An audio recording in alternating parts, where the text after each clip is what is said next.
May problema ka ba sa liver o kidney? Ito yung 3 halamang gamot na maganda para sa iyo.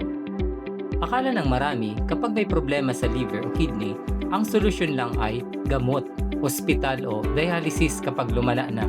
Pero hindi alam ng marami, may mga halamang gamot na ginagamit noon pa para suportahan ang liver, kidney, urinary tract at natural cleansing ng katawan. Kasi ang liver at kidney hindi lang basta organs. Sila ang tumutulong maglinis ng katawan. Ang liver tumutulong mag-process ng toxins at nutrients. Ang kidney naman tumutulong magsala ng dugo at maglabas ng dumi sa katawan sa pamamagitan ng ihi.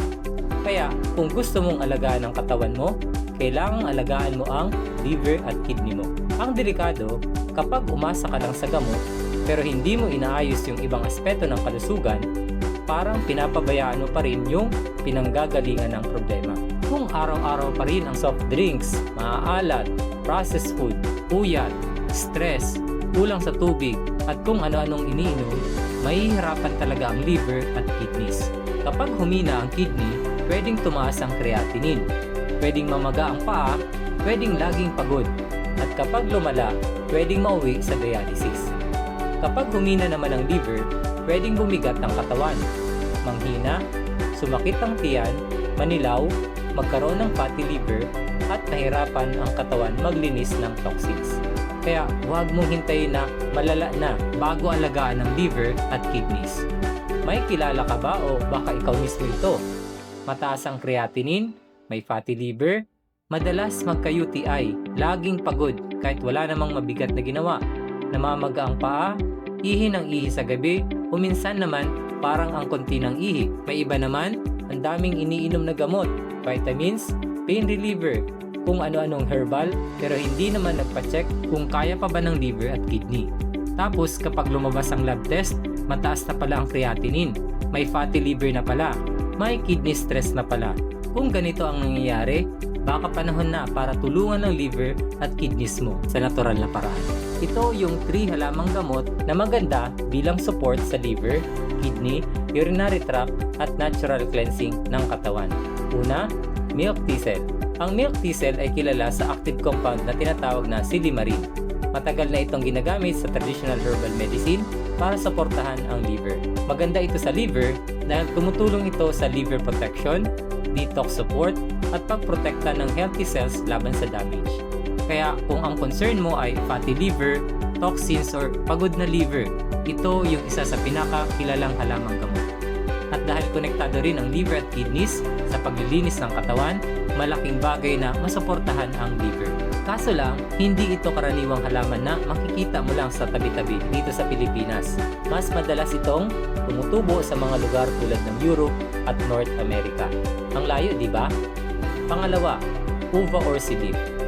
Ang uva ursi leaf ay matagal nang ginagamit sa traditional herbal medicine para sa urinary tract at kidney support. Maganda ito dahil tumutulong ito sa paglilinis ng urinary tract, pagtulong laban sa harmful bacteria at suporta sa healthy kidney function. Kaya, interesting ito para sa mga taong madalas magka-UTI, may urinary tract problems, or gustong alagaan ang kidneys. Tandaan, ang kidney ang pansala ng dugo. Kapag mahina ang kidney, mas mahihirapan ng katawan ilabas ang dumi at toxins. Kaso lang, ang uva ursi ay mas madalas tumutubo sa malalamig na lugar tulad ng Europe, North America at ilang bahagi ng Asia. Hindi ito basta-basta makikita sa ordinaryong palengke dito sa atin. Pangatlo, dandelion root. Ang dandelion root ay isang halamang gamot na kilala sa natural cleansing support. Maganda ito dahil nakakatulong ito sa digestion, liver support, at paglabas ng sobrang tubig sa katawan. May mga tao na kapag mahina ang kidney or may water retention, namamaga ang paa, mabigat ang katawan, o parang hindi na ilalabas ng maayos ang fluids. Kaya interesting ang dandelion root dahil ginagamit ito noon pa bilang suporta sa natural fluid balance ng katawan. Nakakatulong din ito sa liver dahil sinusuportahan nito ang digestion at natural cleansing process. Kaso lang, hindi rin ito ordinaryong ugat na basta mabibili mo sa palengke. Mas madalas itong makuha bilang herbal extract or imported ingredient. May bonus pa. Ito yung Cordyceps militaris. Hindi siya ordinaryong halaman. Isa itong medicinal, mushroom na matagal nang ginagamit sa traditional wellness.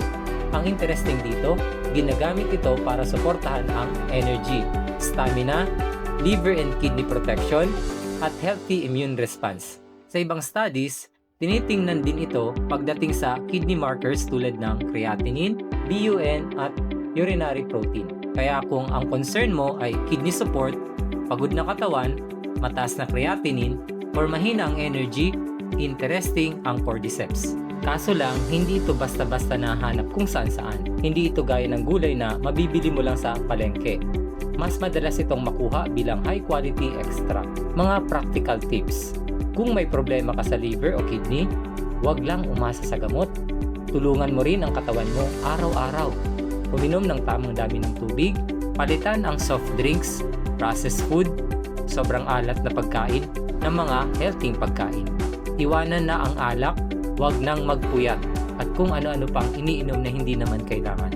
Magpa-check ng creatinine, liver enzymes, urinalysis at iba pang test na ire-rekomenda ng doktor.